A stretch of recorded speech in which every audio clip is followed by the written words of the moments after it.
Fala galera, beleza? Meu nome é Douglas e hoje eu vou falar sobre o AWS Permission Boundary, que é uma funcionalidade que tem dentro ali do AWS IAM, quando você cria uma role, tem todas as políticas de acesso que o usuário pode realizar e tem também um campo abaixo que ele é Permission Boundaries, onde você adiciona o mesmo tipo de permissão. E o que vem ser esse Permission Boundary? Como o próprio nome já diz, né?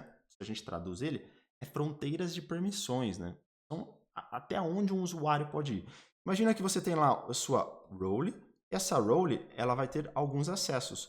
Vamos dizer que ela tem um acesso de administrador, onde ela tem um allout para tudo que você tem lá na AWS. Legal, essa role está muito permissiva. Porém, você ir nessa role desse time aqui, dessa equipe específica, e começar a trabalhar em tirar os acessos e deixar o máximo granular possível, é um trabalho que demanda muito tempo. Então fica muito mais fácil você utilizar as fronteiras das permissões. O que vem ser as fronteiras? Imagina que você vai lá e cria uma outra política, essa é uma policy, onde ela vai ser anexada àquela role como as policies de permission boundary. E nela você poderia falar, ó, ele pode fazer tudo que é S2, ele pode fazer tudo que é a S3, por exemplo, e algumas outras coisas. Tem tudo que é permitido, tem vários allows. Mas aqui tem allow só de alguns serviços, como você pode ver. Aqui tem um allow de tudo. O que acontece? Quando você atribui os dois, nós temos algo que é a intersecção dos acessos. Então eu tenho aqui todos os acessos da política, fronteira, aí eu tenho todos os acessos da minha role. E todos os acessos que os dois têm em comum serão de fato os acessos que aquele usuário que está com aquela role ele vai conseguir executar. Então, se só está ali EC2, S3, se ele tentar fazer algo com Kubernetes ou tentar fazer algo com um RDS, ele não vai conseguir, mesmo tendo um acesso de permission, de administrador, de all. Né? Então, o Permission Boundary ele resolve esse tipo de problema. É o problema de simplificar como que você vai controlar até onde o usuário pode ir. Vamos dar um exemplo muito comum. Né? É difícil quando você barra em uma empresa, né, quando começa uma empresa já médio porte, grande porte, você barrar as equipes de poder criar os próprios acessos. Ou os acessos às roles de serviço que vai anexar numa EC2 e algum outro recurso. Imagina você barrar uma pessoa de criar um S3. Mas imagina o seguinte, também tem outro fator. Se você deixar, essa pessoa pode ir lá e criar um S3 público. Aí de forma reativa você pode atuar monitorando e vendo quem está fazendo algo errado através de outros serviços, que também pode ser um caminho. E se ele vê algo errado, ele pode aplicar uma solução. Mas tem uma forma de você limitar direto no problema raiz. Se o usuário não pode, porque não pode, ponto final, né, no geral, eles não podem criar esses buckets públicos, o que você poderia fazer? Criar uma policy com todos os acessos que de fato podem acontecer dentro de um S3 e juntar. Isso vai gerar a sua intersecção. O usuário vai tentar criar um bucket público, ele não vai conseguir. Né? Então você consegue simplificar esse processo até mesmo em quesitos de auditoria, segurança no geral.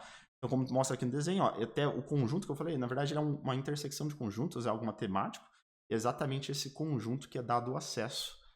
Isso se usa muito em empresas grandes, tá, pessoal? Então, quais os problemas de fato o Permission Boundary resolve? O excesso de permissões, né?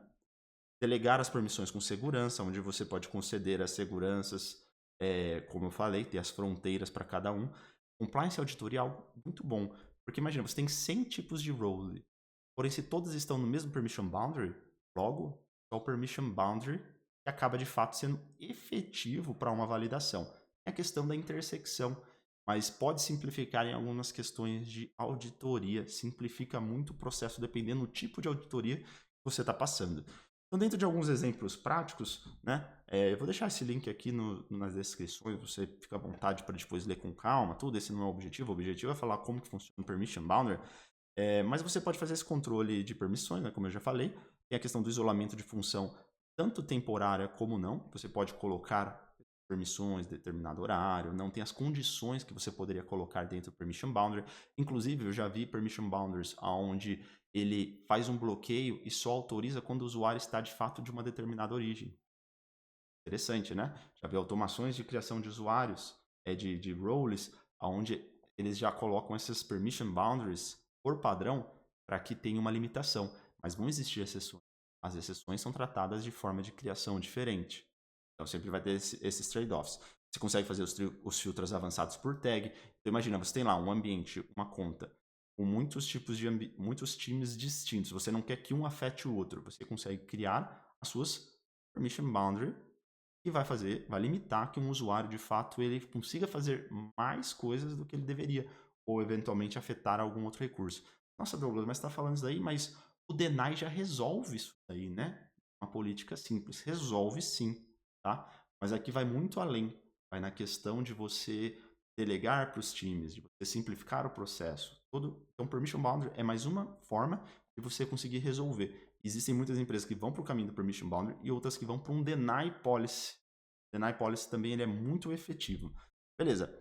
Então, aqui só mostrando como que ele fica, né? No exemplo que eu falei, não falei desse exemplo, mas até está escrito aqui em cima, né? Então, imagina assim, ó, uma permissão de Permission Boundary especifica acesso de leitura ao S3, um usuário com permissão de administrador mais restrito pela Permission Boundary terá apenas acesso de leitura ao S3. É isso. Ele é administrador, mas ele só consegue fazer um acesso de leitura no S3. E como que eu teria isso? Primeiro você tem a sua Permission Boundary, como você pode ver aqui, ó, de allow, né, que é a intersecção, onde ele fala, você pode pegar o bucket, pegar objetos e listar os objetos. Basicamente é isso. E aí, mesmo ele tendo essa permissão aqui, ó, de allow all. Então, dentro da sua role tem dois campos distintos. Isso aqui quer dizer que esse usuário só vai conseguir ter a leitura do S3. E basicamente isso, né? Legal. Então, quando você deve usar? Você já entendeu a situação, já entendeu como que é o Permission Boundaries. Faz sentido você utilizar, porém, toma cuidado da questão da complexidade na hora de um troubleshoot, na hora de investigar. Estou com um problema de acesso, isso é muito complicado. Você aplicar também essa permissão dentro de algumas roles que hoje estão muito abertas, como por exemplo EC2 asterisco. Você não vai dar um permission boundary de EC2 asterisco. Idealmente você daria um de EC2 start instance, top instance e tudo mais. E pode ser que alguém não utilize ou, né, estão utilizando uma determinada action de uma permissão e você passa a entregar um problema. Isso tem que ser feito com muita cautela. Tem o Access Analyze, o IAM Analyzer, eu até fiz um vídeo aqui no canal sobre isso. Ele te mostra quais de fato são as políticas que estão ou não estão sendo usadas, mas ele não está atualmente funcional para todas as actions, está escrito na documentação. Então esse é um ponto a levar em consideração, que lá não vai resolver todos os problemas. Então tem que tomar cuidado na hora que você for implementar isso para coisas existentes.